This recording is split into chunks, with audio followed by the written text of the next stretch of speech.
Hello. So, just a quick one on my totally ignorant understanding of economics.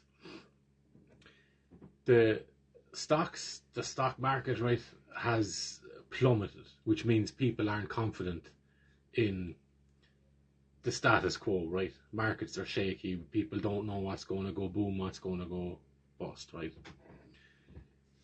And they're probably the reason why they all turn red as well as people are selling off their shares, right? They're trying to cash out before the prices plummet even further. And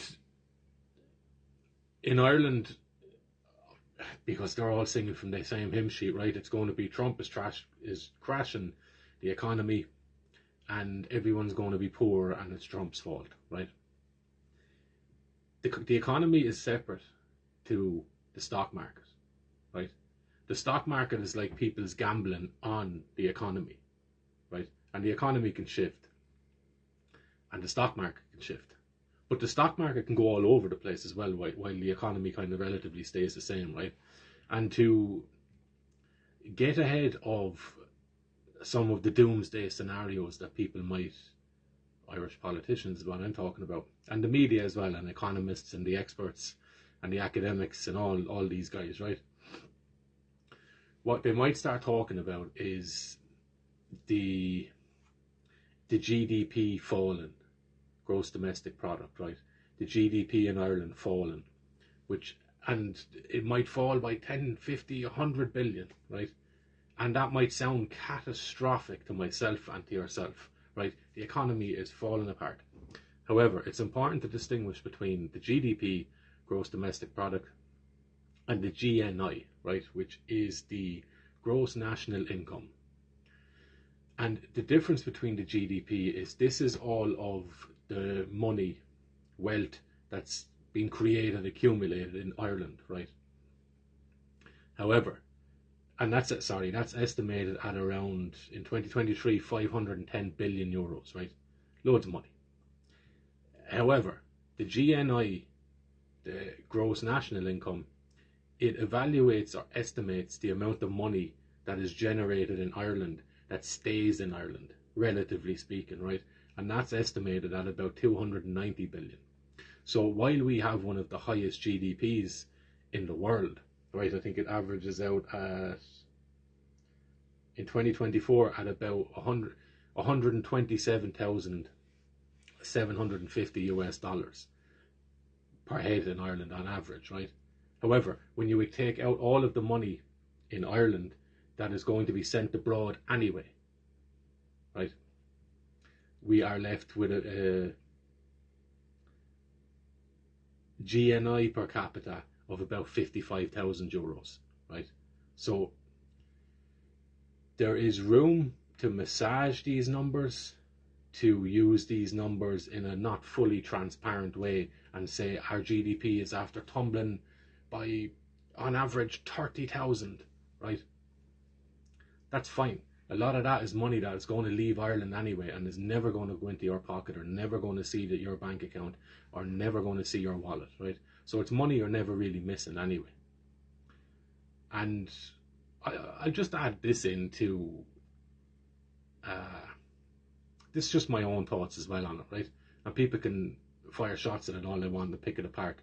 But I just think that the bulk of all of these companies that were allowed to stay open during COVID, the vast majority of them, they're all owned, or they all have in common the same dominant shareholders as each other, right? Be it BlackRock or Vanguard, these big financial powerhouses that invest and buy up shares in seemingly everything everywhere, right? These are the guys that Keir Starmer was meeting with in order to pave the way forward for whatever it is he's doing over. And things like Tesco's and Costa and all these kinds of companies, right? They're not Irish companies. And so I can hear people shouting already, going, isolationism, and do you really want to go back to De Valera's 1950s Ireland? you can never go back, right? Things are changed. We're a different country now. We have the means and we have the wherewithal and we have the resources as well to make a go at a lot of things on our own, right? And these are kind of the conversations that Donald Trump is forcing. And I think they're healthy conversations. I don't think they're cause for doom and gloom, depending on who you are in the world, right? So if you're part of the status quo and you're skimming off the top and you are making money off what's going on, then these sorts of scenarios or these sorts of economics, right, are going to scare the life out of you, because it's going to mean potential hazard to the way you're living at the moment. But for those who are struggling away, and for those who would not be so affected if the vast majority of these, what would you call them, luxury kind of aspects of the Irish economy were to fold up and go, then I would say, so what, right? Because I think the idea of having at the forefront of your desires, or along with them, you're close there, whatever, of having the Irish people, a desire to see the self-preservation of Irish people and the freedom for self-determination, that doesn't just stop at politics, right? That also trickles into the economy, right, of what you'd like to see around. And I wouldn't care,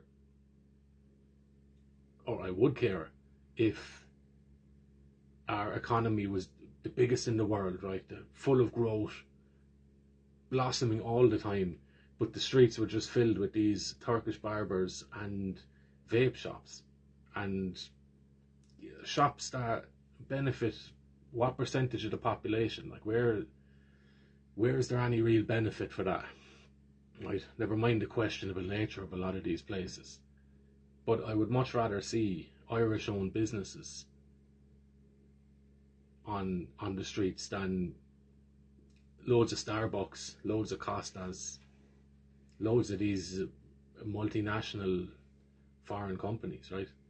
I would much rather see money being pumped back in. Like, you see the, what is it, Ireland, I'm thinking Ireland Thinks now, but that's related to the Sunday Independent and the polling. The other thing is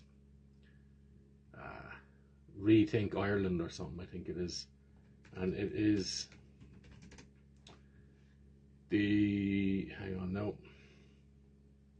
Yeah, Rethink Ireland. So there was this venture that was put out, and they were offering up to 60,000 to get like a small business up and running, or project up and running, but only if you're a foreign national, right? Or maybe in the fine print they allow Irish people, but on the poster it was, are you an asylum seeker, are you a refugee, are you a foreign national, right?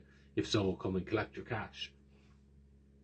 I would much rather see that money being spent on Irish people, naturally, right?